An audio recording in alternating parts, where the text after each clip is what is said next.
a discussion that I think is going to be a real applicable discussion because one of my roles prior to working at XPRIZE was I was a partner at Deloitte Consulting, and I led disruptive innovation practice, working with Fortune 200 CEOs and boards of directors on all the stuff you're hearing about here, kind of the so what and how to implement it.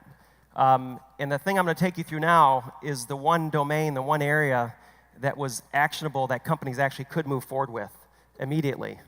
So there's a lot of stuff that's talked over the last few days, some which is immediately applicable, some which is applicable over time. This is one that industry is moving forward with, the notion of using the crowd, and we'll discuss that. We've been hearing the term a lot, disrupt yourself before you get disrupted. A good way to articulate that to anybody is Uber yourself before you get Kodak'ed. The notion is that instead of just going 10% better, you can actually go 10 times better. These all sound like fancy sound bites, and to some extent they are. They're getting cliche, but there's real philosophy in business behind these. Astro Teller, we bring out to a program that we do between XPRIZE, Singularity University, and Deloitte, and Astro talks about this notion of going 10 times better, moonshot thinking, instead of just 10%. You know, why would you put yourself in a smartness contest with everybody else in the world? You're just going to lose. So instead of doing incremental, go exponential. And then the big kicker in all this, which you guys have started to realize, and it kind of represents the community that's here today, is the pace and magnitude of change and who can create that change. And a lot of you, I know, particularly in this group, in this audience, are from this global entrepreneurial renaissance that's occurring right now. I have the privilege of going around to different ecosystems in the world, from Tel Aviv to Berlin to Santiago, Chile, to Brooklyn to Silicon Valley, and most of you have probably gone on that similar hiatus and realized that there is something different happening. There's literally an entrepreneurial renaissance going on across the world right now, and there's some real power to that, and that's creating not only the pace of change, but it's propagating the amount of innovation that we're seeing. So these have been the topics over the last few days. You've heard Peter talk about this from the opening session. These are the concepts. You've been in a lot of breakouts on all of these. I'm going to focus a little bit more on what's over here on the right side of the screen versus the technology side, and specifically talk about on-demand economy, the sharing economy, and crowdsourcing. We've all heard about crowdsourcing, but I'm going to try to break it down a little bit more to show you how significant it is. To make it a little bit of a personal story, how many of you have kids that are college age, high school age? So something pretty interesting. My daughter graduated from college about a year and a half ago, and she's got a great resume, graduated top of her class, spent the last year in Galapagos Islands studying environmental science, and she went out into the job market, and it was really difficult to find a job for an environmental scientist. And she could go through the normal cycle of interviews and resume submissions and all that stuff, but for the first time probably in terms of a point in time or point in history where the model is shifting, the labor model is shifting, she actually was probably one of the first graduates out of college a year and a half ago to actually explore a new pivot point, which was going and working in the crowd economy. And she literally went out onto Google and did a Google search for crowdsourcing, oceans, environmental science, and literally found dozens of legitimate opportunities for her to share what was in her brain with someone else on the planet and get paid for it from her computer as part of this crowdsource economy. She could flip the model and actually do the funding side of it and look at opportunities to go propose a research project that she could do and get funding, get crowdfunding to do her research. So instead of going a traditional route in terms of employment, she had two options: go get funding to get her own initiative started, or go give her knowledge to someone else in the world that's crowdsourcing her knowledge through these platforms. These were crowdsourcing sites specifically for environmental scientists. And she got real excited when she found a 19-year-old, basically her age group, who had done just that and raised over $2 million exactly in the field that she was interested in. So this is unique. My daughter's never going to look at employment and jobs the same way again, nor are any of the kids that are getting out of school today. So this is a big economic shift in terms of labor and the labor market. It was captured in a very good way in The Economist magazine in 2015. This author did a very good article on not just the crowd economy, but the implications of the crowd economy and the fact that it's going to redefine what happens with organizational structures. Very much like you hear Salim talk about exponential organizations. If you're starting a company today, you are not going to go hire employees. You're not going to go to a bank and get a loan. You're going to crowdfund your resources. as your investment options, and you're going to crowdsource your employment. You don't need a finance department, an operations department, a logistics department, a sales department, a technology IT department. You can outsource that through crowdsourcing, which is a very effective model. And what we're going to talk about is that doesn't mean you're going to get something that's more expensive, slower, or not as good quality. It's the opposite. Crowdsourcing, in most cases, leads to faster, better, cheaper. And I've personally done these tests with large organizations, and when you experiment with it, you'll find out it becomes faster, better, and cheaper to use the crowd versus having your own system or your own function created. And we'll talk about why that's the case. Crowdsourcing is anyone, anywhere in the world, anytime, and at scale. And it can be used for very simple tasks to very complex tasks to just completely open-ended. And we've worked with all of these, and I'll describe some of these. The scale thing is important here. Think about this. If you have an organization that you create today, let's say that organization, you're using some of these new technologies, artificial intelligence, 3D printing, biotech, advanced robotics. How can you keep up with the pace of change and know what type of labor force you need to hire in? How can you hire people into your IT staff or the organization that have a skill set that you know is a skill set you can bank on for months, if not years? You can't do that. Things are too agile. It's going VHS. What if it turns and goes Betamax? You're going to fire all the VHS consultants and get Betamax consultants? It's very difficult to hire a staff right now with such adaptability and agility that you need. Crowdsourcing lets you scale on demand, higher or lower, based on the resources you need, and instantly switch your labor force that's most conducive with the trajectory that you need to improve your business. So scale is a big thing here. XPRIZE has been doing crowdsourcing for 15 years before it got called crowdsourcing. The reason why now everybody's talking about it is because you've got cloud, you've got mobile, and you've got social connectivity. You know, you can crowdsource, and people are getting much more used to bringing in labor, bringing in people to interact with that aren't sitting in your functional department that you have to see every morning. You know, kids are getting out of college today, and they're used to organizing things online with other people. They don't need to physically have you there in front of them. So mobile, cloud, and social connectivity are just kind of the currents, the social currents that are in play that are making crowdsourcing more feasible and getting the adoption rate up. You also see the labor forces changing, particularly in the US. Right now, millennials represent the largest portion of the US workforce. And millennials like to work at different hours. They like to work out of coffee shops. They like to freelance. They don't think about one job for a career. So it's really this convergence of a perfect storm that this is the new labor model. This is where we're headed. You have another type of economic and socioeconomic effect happening where essentially we've got people that have too much money and not enough time, and you have people that have not enough money and too much time, and this is starting to connect them directly with each other anywhere in the world, right? So you know, people with too much money and not enough time. Maybe I used to do my taxes. Maybe I used to wash my own car. Maybe I used to, mow my own lawn. I have too much money and not enough time. I'm going to crowdsource that. And the fact that I have access to so many crowdsourcing options to bring people in, I can find the people that have not enough money and too much time. And so you have that happening as well. The kicker in all this is we're really at the dot matrix version, if you think about it. So we're really at the start of this, not at the finish of this. The crowd today, meaning the global population of people that you can crowdsource online, is constrained by the number of people that are online. And as you heard us talk about at this summit, today we have roughly 3 billion people now that have connection to the internet globally. 3 billion out of the entire planet that have connection to the internet. You've heard some discussions this week about some new innovations. There's a whole slew of them. You've got AstroTeller and Google working on Google Loon project. You've got Elon Musk that just announced I think the 400 satellites that he's putting up. You've got Qualcomm Corporation working on technology. You have all of these groups that are working on essentially bringing Wi-Fi to the planet, probably for free at a lot faster megabyte per second than what we even see today. And that should happen in the next 7 years. The estimates are in the next 7 years we'll have Wi-Fi on the planet for everyone. So you now go from a crowd of 3 billion people to 6 to 7 billion people 7 years from now with 7 more doublings of our computing power. That's a pretty powerful force of labor. And if you're not thinking about how to use that crowdsource, that mechanism with that type of model out there, it's going to be a competitive disadvantage if you're not thinking that way.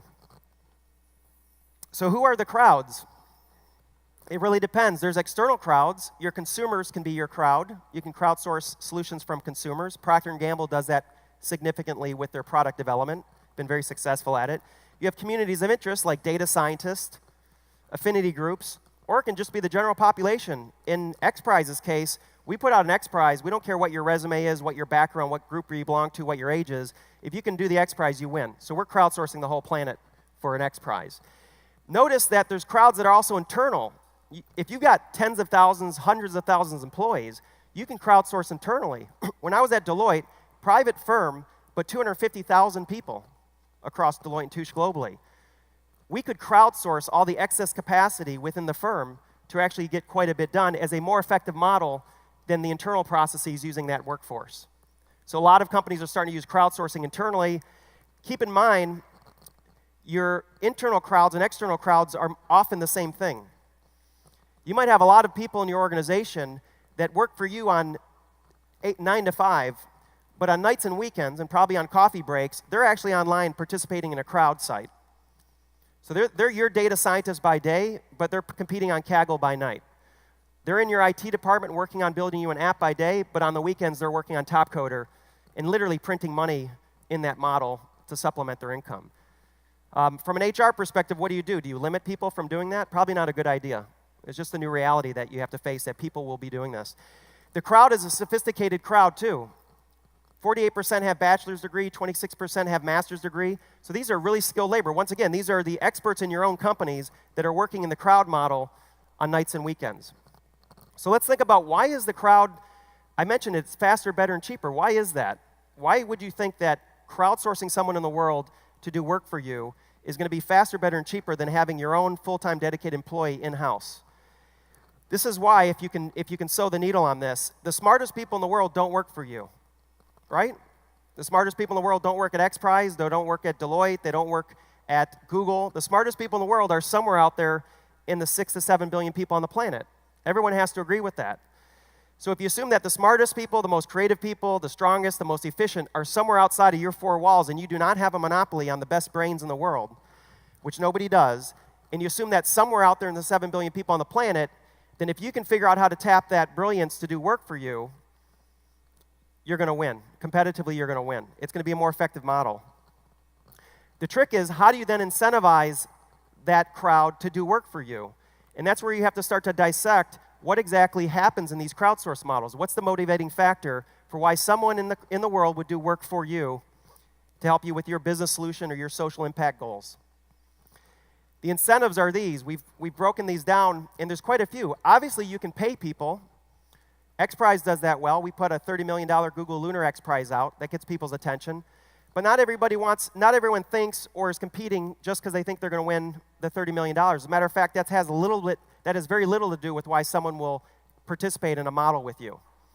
There's other ways. First of all, you can make it just extremely convenient. Very convenient, meaning they barely have to lift a finger. They can do what they were doing anyways, but actually give you deliverables while they're doing it. Great example of this is an app called GigWalk. These red dots represent the coverage of GigWalk in the US. How many of you heard of GigWalk?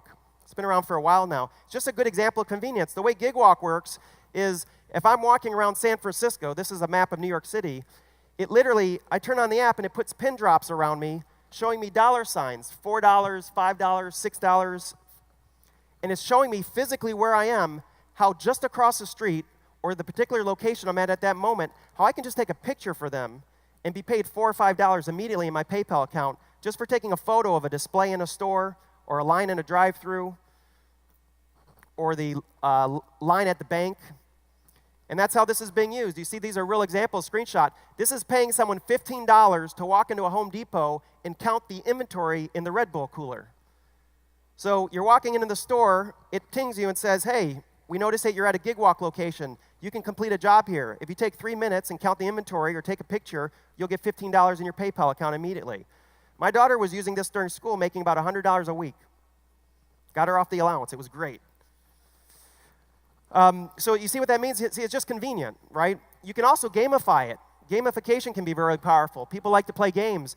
There was a researcher in the UK that didn't have a budget, but needed to get through some analysis of cancer cells. And so therefore, one of the people on her team was a developer. He could code, and he made the cell, and looking at the cell and looking at the anomalies in the cell, he made it into a first-person shooter game. and they called it Cell Slider, and put it on the web, and it went viral. And within 6 months, within 1 month, they analyzed as much as it takes their whole staff to analyze 6 months worth of data, over 2 million samples, because they gamified it. So people just wanted to play the game. They designed it in a way that by playing the game, they could get feedback and deliverables from the crowd. And so they gamify the whole thing. Sometimes it's credibility and ego that incentivizes a crowd.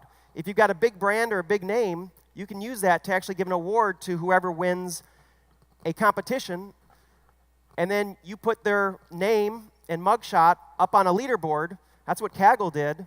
If you ended up on the Kaggle leaderboard, you were literally one of the best data scientists in the world. You saw Jeremy Howard, who presented a couple days ago, president of Kaggle. He was also #1 on the leaderboard.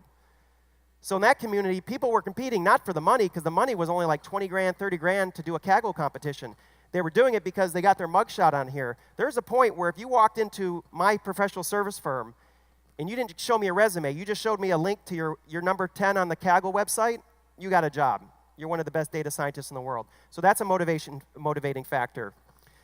Passion and sense of community. So people will offer their support for you. This is really the X Prize model. People will offer, X Prize is a nonprofit. People will come in and give their time and effort to try to solve a grand challenge. Joseph Gordon-Levitt speaks at one of our programs. He created this. If you've heard of Hit Record, he's crowdsourcing. He's won Emmy Awards for this now. He crowdsources every week a 30-minute television show. And he kind of orchestrates the design, but it's all crowdsourced. And then he puts people's names and faces on the credits, and that's the motivating factor. The last thing is just competitive spirit. So these are 6 reasons why, and you should use one or all of these 6 reasons to actually figure out a way to get the crowd to actually work for you, to have deliverables for you. X Prize uses all of those. It's a good example of using all of them. When we launch an X Prize, it's about convenience. The Google Lunar X Prize we just launched, we had people that were sitting on the fence that wanted to go work on this technology to put things on the moon. As soon as we announce an X Prize, think about it. We announce an X Prize, if you were thinking about investing in an engineer that was going to go compete or was going to go build this technology to get on the moon, all of a sudden you see an X Prize, you turn to your investor and say, hey, investor, why don't we do this? Why don't we build this now? Because X Prize is underwriting our investment. If we happen to win, we win the $30 million. So it's convenient. It's something that people were going to do anyways, but now they do in the context of a competition. Awarding the people, the ego, the credibility, the passion that all rolls into this. Currently at X Prize, we've got a series of competitions that we're doing. One of the real exciting ones we're doing is the Global Learning X Prize. If you look up that online, that's taking 4,000 illiterate children in Tanzania, equipping them with a tablet that Google donated to us. So we have 4,000 tablets. We get them electrical power. These are very remote villages with kids that are illiterate. Some of them haven't seen reading and writing. Working with the government of Tanzania in the eastern bloc of Africa. 700 teams have registered for this competition. Elon Musk put up the $15 million. Starting next year, the 10 finalist teams will take their software, gamification, artificial intelligence, anything that the creativeness of the crowd will come up with, and if you're one of the 10 finalists, you get a cohort of a few hundred illiterate children that will have a tablet and electrical power, and you put your software on their tablet. 18 months later, if they can get to a 3rd grade proficiency in reading, writing, and basic math, you win the $15 million X Prize. And that's based on passion. That's based on a lot of those incentives that we talked about, that we had those 700 teams sign up. So the opportunity is you have grand challenges. So we have no shortage of epic problems in 2017. Everybody agree with that? Pretty big problems that the world's facing right now. You've got this exponential technology. You've heard about it the last few days.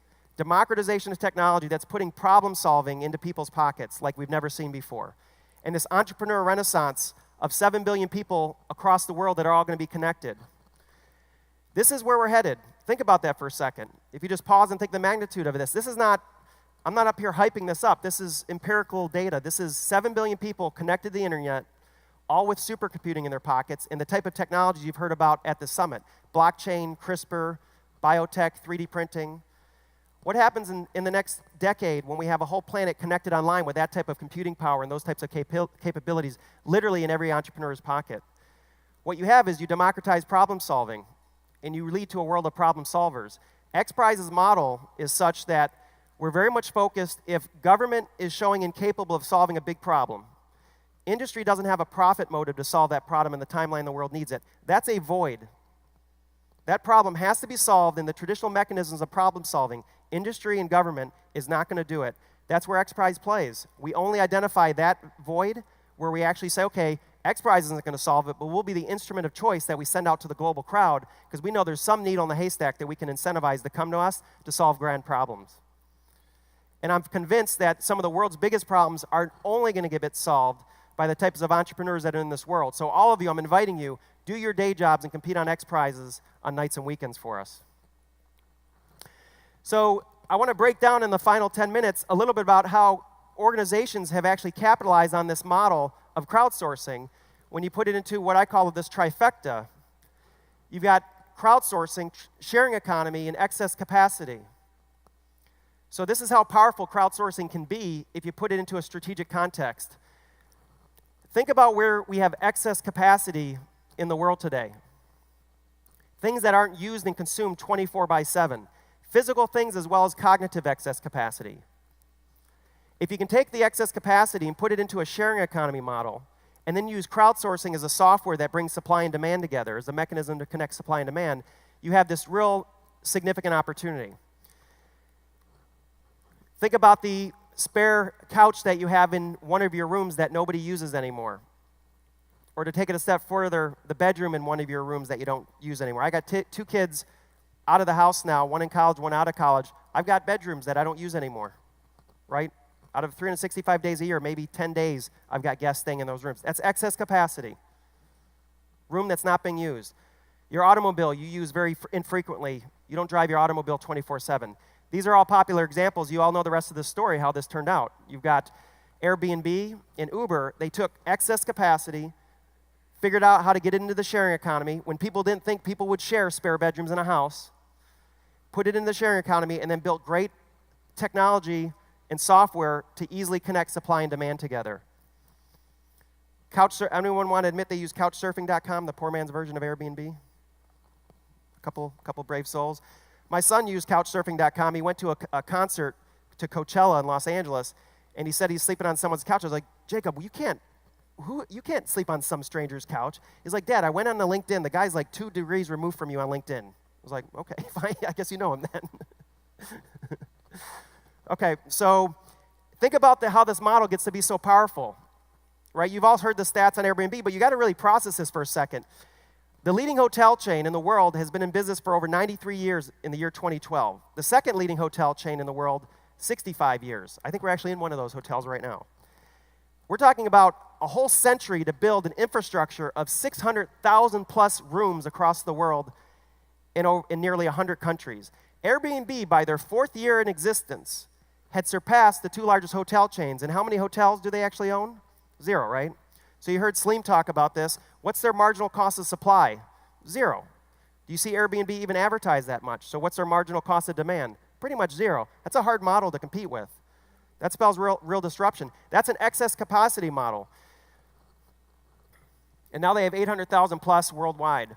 A lot of other things are excess capacity if you consider thinking about it, right? We have parking spots around San Francisco that are excess capacity. You leave your home, your parking spot's there for the rest of the day. It's in a prime real estate. You can start to outsource and crowdsource your parking spot. There's a company called Monkey Parking that did this, where you literally pulled up here in San Francisco, you had the app, and it would tell you, hey, I want to pay for a parking spot. I'll offer $10. Someone who has a parking spot already used sees that someone's willing to pay $10 for it, and then you could swap the two. It's kind of fun because this guy got kicked out of San Francisco because he started to do it with metered parking spots. So he's actually down in LA now, started his business. But you got to give him an A for effort. Pretty creative stuff. Another good example of crowdsourcing, everybody uses Waze here. What's Waze doing? What's the excess capacity in Waze? The excess capacity is data. Data off all these iPhones is just excess capacity. Nobody's using it for anything. Uri Levine, the founder of Waze, decided to crowd traffic. He used the excess capacity. Marginal cost of 0. The marginal cost of supply is 0 to get additional data. It's just literally people driving their cars. It's by default. And he created that excess capacity model and put it into this. So what you have to start asking yourselves, whether you're investing in companies or whether you own a company or operate a company, is your product or your service, your customer or your consumer's excess capacity?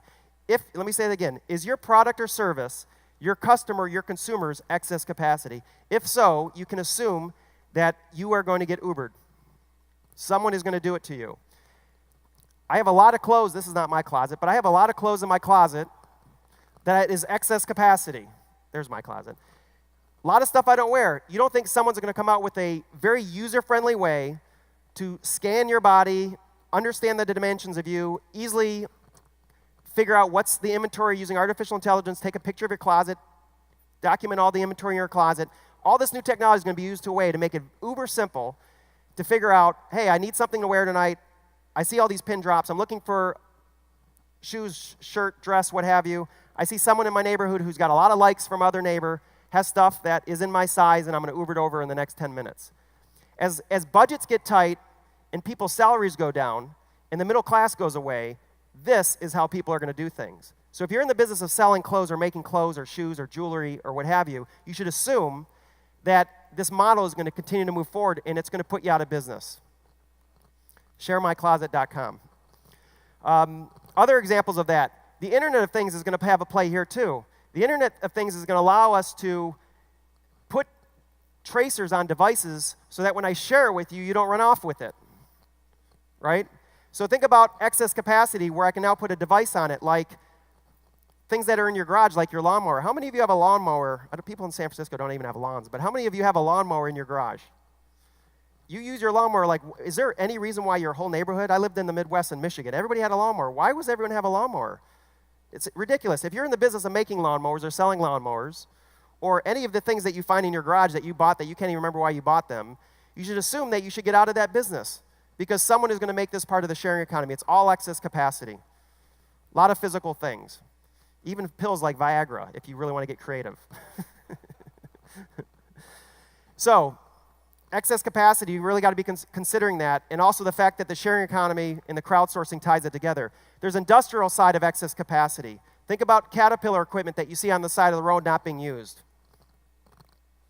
Medical equipment, a lot of excess capacity you could use for a variety of purposes. Caterpillar's now done that. They came to the Innovation Partnership Program that Singularity University and X Prize and Deloitte that we have. They're one of the members. What did they learn? They learned things like this. They can disrupt themselves before they're disrupted. It's not just products, it's also services. How many of you have a service business? Doctors, attorneys, lawyers, IT. You have cognitive excess capacity. You have people that are, like I said, working for you by day as you're in your IT department, but on nights and weekends, they're on things like Kaggle or Topcoder. And the results are significant in these models. Topcoder is used for technology and app building. You have crowdsourcing around medical, legal. Anything you can think of right now is entering the crowd economy right now. This is the best example. It's the last one I'll share. This is Jane. She actually lives in Hollywood. She's a waitress during the day and in the evenings, but on weekends and in her spare time, she actually likes to be an actress. She's a struggling actress in Hollywood. There's a company called Tongle. How many of you have heard of Tongle? Tongle's a good example because it shows how this can be used for creatives. Tongle, which has over 70,000 creative people, basically took a lot of the out-of-work labor in Hollywood, lighting, editors, film, actors, actresses, and said, you know what? I wonder if we can create a competition, use all those incentives, passion, motivation, ego, money, use all those incentives and create a model where we can crowdsource creative content and get creative people to produce the content for people. And we want to do this for anybody, including large organizations. Well, many years ago, Colgate-Palmolive put $17,000 on Tongle to see if they could get a web video produced as an experiment for one of their brands, Speed Stick, the deodorant brand. The team really thought that with 17 grand, that's in a big consumer product company, that's nothing, right? That's just, you can't even have a meeting for that price.